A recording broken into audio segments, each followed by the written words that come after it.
허락하신 말씀 교독하겠습니다. 그러므로 너희가 주 안에 굳게 선즉 우리가 이제는 살리라. 우리가 우리 하나님 앞에서 너희로 말미암아 모든 기쁨으로 기뻐하니 너희를 위하여 능히 어떠한 감사로 하나님께 보답할까. 주 야로 심히 간구함은 너희 얼굴을 보고 너희 믿음이 부족한 것을 보충하게 하려 함이라. 우리 아버지와 우리 주 예수는 우리 길을 너희에게로 갈 수 있게, 또 주께서 우리가 너희를 사랑함과 같이 너희도 피차간과 모든 사람에 대한 사랑이 더욱 많아 넘치게 하사 너희 마음을 굳건하게 하시고 우리 주 예수께서 그의 모든 성도와 함께 강림하실 때에 우리 아버지 앞에서 거룩함에 흠이 없게 하시기를 원하노라. 아멘. 오늘은 주야로 심히 간구하는 바울이라는 지하에 여러분과 말씀을 나누겠습니다. 사람들이 가끔 저 사람 참 성숙한 사람이야 라는 표현을 사용합니다. 어떤 말일까? 성숙한 사람에게서 발견되는 여러 가지 특징이 있는데요. 상황을 참 분명하게 인식하고 그 상황을 지혜롭게 대처합니다. 과도하게 흥분하거나 과도하게 또 반대로 침울해하지 않습니다. 자신의 감정을 잘 식별은 하지만 그 감정에 압도되지는 않습니다. 타인을 잘 배려하고 동시에 자신을 아끼고 자기 자신을 잘 돌봅니다. 책임을 회피하지 않는 사람이 성숙한 사람입니다. 덜 따지고 더 많이 협조합니다. 더 적게 말하고 더 많이 듣습니다. 의견이 다르더라도 내가 틀릴 수 있다는 것을 인정합니다. 변화를 두려워하지 않고 변화를 잘 받아들이고 다양한 연령대의 사람들과 만나 이야기하고 그것을 통해 자신의 사고나 관점이 굳어지지 않게 합니다. 터무니없는 욕심 내지 않고 결코 버는 돈보다 돈을 더 쓰지 않습니다. 이것이 성숙한 사람에 관한 특징입니다. 여러분 공감이 되십니까? 질문을 조금 바꾸어 신앙이 성숙한 사람이란 어떤 사람일까? 이와 관련된 그 칼럼을 하나 보았는데요. 세 가지 특징을 다음과 같이 소개합니다. 첫 번째는 신앙이 성숙한 사람의 특징 첫 번째는 다른 성도의 마음과 감정을 헤아릴 줄 안다는 것입니다. 다른 사람이 지금 어떤 상황에 처해 있는지 관심을 가지고 보게 되고 어떤 변화가 감지되면 기도하다가 또 다가가 무슨 어려운 일이 있냐라고 물어보고 위로해주고 도와주는 사람, 이것이 바로 신앙이 성숙한 사람의 특징입니다. 신앙이 성숙한 사람의 두 번째 특징은 자신의 꿈과 야망으로부터 자유로워집니다. 욕심, 욕망에 사로잡히지 않고 주의 인도하심에 매우 유연하게 살아갑니다. 어찌 보면 꿈을 잃어버린 것 같고 좀 무기력한 사람처럼 보일 수 있으나 그런 것이 아니라 모든 것을 주님께 맡겨서 자유로운 상태입니다. 주께서 명령하시면 힘있게 달려가지만 멈추라 주께서 말씀하시면 멈출 줄도 알고 또 조용히 기다릴 줄도 아는, 굳이 사람들이 또 자신을 알아주지 않아도 때로 오해가 있어도 자연스럽게 수용할 수 있는 신앙인, 이런 사람이 신앙적으로 성숙한 사람입니다. 신앙이 성숙한 사람의 세 번째 특징은 중보 기도를 열심히 합니다. 하나님의 영에 늘 민감하고 또 하나님의 마음을 깊이 있게 감지하기 때문에 주위의 성도들의 필요를 위해서 중보 기도하고 교회와 나라를 위해 중보 기도하고 하나님 찾으시는 한 영혼이 주께로 돌아오기를 간절히 바라며 중보 기도하는 사람, 이런 사람이 바로 신앙이 성숙한 사람입니다. 이 칼럼 내용을 보며 저도 부족함을 많이 느꼈는데요. 간절히 바라고 기도하기는 우리 모두가 신앙이 성숙한 사람의 삶을 살아갈 수 있길 주의 이름으로 축복합니다. 신앙이 성숙한 사람의 특징 말씀드린 것 중에서 맨 마지막에 이 중보 기도에 관해 오늘은 집중적으로 나누고자 합니다. 중보 기도는 신앙이 성숙한 사람들이 대체적으로 많이 합니다. 신앙이 어린 사람이 이 중보 기도를 생활화하는 것은 그리 쉽지는 않습니다. 왜냐하면 남을 위해 기도한다라는 것은 기본적으로 남에 대한 관심을 가지고 사랑의 마음이 있어야 할 수 있는 것이고, 또 그들을 향한 하나님 아버지의 마음을 잘 깨달을 수 있어야 가능한 것이기 때문에 중보 기도는 신앙이 성숙한 사람들이 깊이 있게 합니다. 오늘 본문을 보니 바울은 중보 기도의 사람이었음을 알 수 있습니다. 데살로니가전서 3장 10절 말씀 보시면 주야로 심히 간구함은 너희 얼굴을 보고 너희 믿음이 부족한 것을 보충하게 하려 함이라. 바울이 데살로니가 성도를 생각하며 주야로 심히 중보 기도했습니다. 어떤 내용으로 중보 기도했을까? 오늘 본문에 그것이 나타나 있는데 한번 살펴보겠습니다. 바울의 중보기도 첫 번째는 다시 만나게 하소서라고 바울이 중보기도 합니다. 11절 말씀입니다. 하나님 우리 아버지와 우리 주 예수는 우리 길을 너희에게로 갈 수 있게 하시오며, 이 데살로니가 성도를 향한 바울의 사랑을 느낄 수 있습니다. 하나님, 데살로니가 성도들을 꼭 다시 만날 수 있도록 길을 열어 주십시오.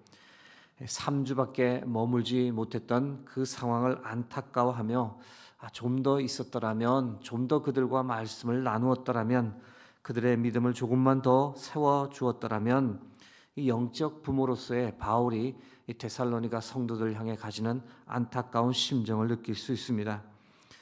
바울이 데살로니가 성도들을 위해서 중보 기도했던 두 번째 내용은 무엇일까? 서로 사랑하게 하옵소서. 12절 말씀입니다. 또 주께서 우리가 너희를 사랑함과 같이 너희도 피차감과 모든 사람에 대한 사랑이 더욱 많아 넘치게 하사. 여러분, 부모가 자녀들을 바라보면서 바라는 것이 무엇일까요? 자주 하는 말이 무엇입니까? 서로 싸우지 말고 서로 돌보고 사랑하며 살아야 한다. 자녀들이 싸우지 않고 서로 사랑하고 돌보며 사는 것을 보는 것만큼 이 부모로서 행복한 것은 없을 겁니다. 그 마음이 바로 하나님 아버지의 마음이며 또 사도 바울의 마음이었음을 우리가 알게 됩니다. 여러분, 서로 사랑하지 못하면 어떻게 될까요? 하나됨이 깨져버리고 분열합니다. 주장하고 옳고 그름을 따지는 사람이 많아지면 교회도 그렇고 가정도 그렇고 분위기가 냉랭해집니다. 반대로 뒤에서 사랑으로 조용히 섬기는 사람이 많고 겸손한 사람이 많고 기도로 중보하는 사람들이 많으면 교회가 따뜻해지고 하나가 됩니다. 우리 수유동교회는 서로 사랑하는 교회가 될 줄 믿습니다. 뒤에서 묵묵히 섬기고 조용히 다른 분들을 챙겨주시는 분들 참 많습니다. 또 묵묵히 중보기도 하며 귀한 신앙의 본이 되시는 분들 또한 참 많습니다. 수유동교회가 서로 더 사랑하는 교회가 되게 해달라고 이 새벽에 우리가 함께 중보기도 하기를 간절히 소망합니다. 바울이 데살로니가 교회를 위해 중보기도할 때 또 어떤 기도를 했을까? 데살로니가 성도들의 마음을 굳건하게 하여 주옵소서 이렇게 기도했습니다. 13절 전반부 말씀 보시면 너희 마음을 굳건하게 하시고, 하나님 데살로니가 성도들의 믿음을 붙잡아 주옵소서. 믿은 지 얼마 안 되는 여리디 여린 이들입니다. 오는 환난과 역경에 쓰러지지 않게 하시고 세상의 유혹에 넘어지지 않게 하시고 하나님의 말씀인 영의 양식 먹으며 굳건하게 하옵소서. 이 사도 바울이 데살로니가 성도들을 생각하며 했던 중보 기도였습니다. 데살로니가에 갔다 돌아온 디모데를 통해 데살로니가 교회 성도들이 믿음에 굳건히 서 있다라는 소식을 바울이 들었습니다. 8절 말씀입니다. 그러므로 너희가 주 안에 굳게 선즉 우리가 이제는 살리라. 맨 마지막 표현 우리가 이제는 살리라라는 이 표현, 얼마나 걱정을 많이 했든지 디모데를 통해 소식을 듣자마자 그때서야 비로소 안도의 한숨을 쉬는 바울의 모습을 보게 됩니다. 부모의 심정으로 바울이 계속 데살로니가 성도를 위해 중보 기도했습니다. 믿음에서 탈락하지 않도록, 사탄의 유혹에 흔들리지 않도록, 주 안에서 굳건하게 서도록 그렇게 바울은 하나님 아버지의 마음을 가지고 간절히 중보 기도했습니다. 마지막으로 바울이 데살로니가 교회를 위해 어떻게 중보 기도했을까? 주님 오실 때까지 거룩하고 흠이 없게 하소서, 그렇게 기도했습니다. 13절 후반부입니다. 우리 주 예수께서 그의 모든 성도와 함께 강림하실 때에 하나님 우리 아버지 앞에서 거룩함에 흠이 없게 하시기를 원하노라. 하나님, 데살로니가 성도들이 주님 오실 그날까지 거룩하고 흠이 없는 삶을 살게 하옵소서. 이전에 섬기던 우상으로 돌아가지 않게 하시고 로마의 음란한 문화에 다시 젖어들지 않도록 그들을 주의 날개 그늘 아래 보호하여 주옵소서. 바울의 중보 기도였습니다. 여러분 잘 아시듯 고대 로마는 이 음란의 영이 판치던 시대였습니다. 극장, 경기장, 목욕탕, 온 곳곳에 음란 문화가 자리 잡았는데 일반 로마 시민들뿐 아니라 심지어 황후까지 음란을 일삼았던 시대였으니 더 말할 필요가 없었습니다. 음란 문화는 당연히 우상 숭배와도 직결되어 있었는데요. 데살로니가 성도들이 주님을 영접하기 전에 그런 문화에 노출되어 있었습니다. 그런데 예수 그리스도 생명의 복음을 받아들이고 하나님의 자녀가 되었습니다. 성령으로 거룩함을 입으며 새 사람이 되었습니다. 그래서 이전에 그런 음란 문화, 우상 숭배를 다 성령의 능력으로 버리고 물리쳤습니다. 그럼에도 불구하고 바울이 걱정이 많이 되었습니다. 사는 도시 전체가 그런 악한 문화에 휩싸여 있으니 혹시나 성도들이 다시 유혹을 받고 돌아갈까 봐 노심초사했습니다. 그런 악의 문화 속에서 옛사람을 완전히 버리고 살아간다는 것, 거룩한 삶을 살아간다는 것, 이것이 보통 일이 아니었기 때문에 바울은 날마다 그들을 위해 간구했습니다. 하나님, 오늘도 지켜주옵소서. 악의 유혹에 빠지지 않고 거룩한 삶을 살게 하옵소서.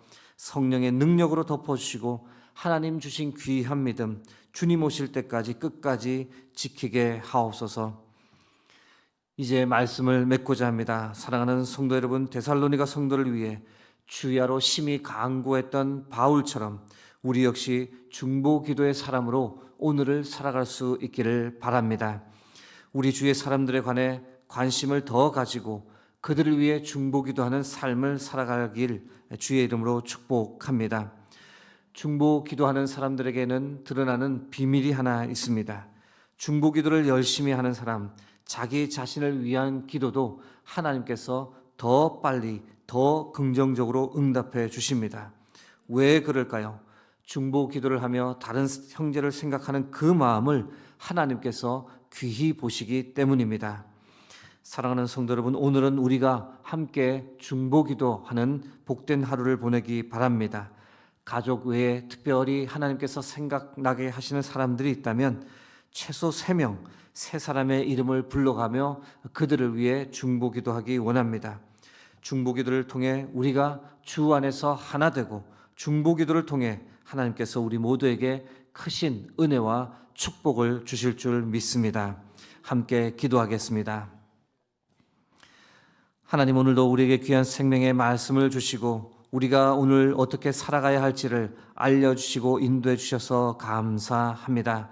하나님, 살아가며 우리의 기도 제목에만 너무 잠식되지 않게 하시고 때로 눈을 들어 우리 주위에 이웃과 성도들을 바라보고 그들을 위해 간절히 간구하는 중보 기도의 삶을 살아갈 수 있도록 도와주옵소서. 주야로 심히 간구했던 바울의 모습 본받아 우리 역시 중보 기도의 사람으로 하나님 앞에서 거룩하고 복된 삶 살아갈 수 있도록 인도하여 주옵소서. 중보 기도를 통해 우리가 주 안에서 더욱 하나 되게 도와주시고 중보 기도를 통해 우리가 함께 주께서 주신 크신 은혜와 축복을 누리게 하옵소서. 모든 영광을 주께 드리며 존귀하신 예수 그리스도의 이름으로 기도드립니다. 아멘.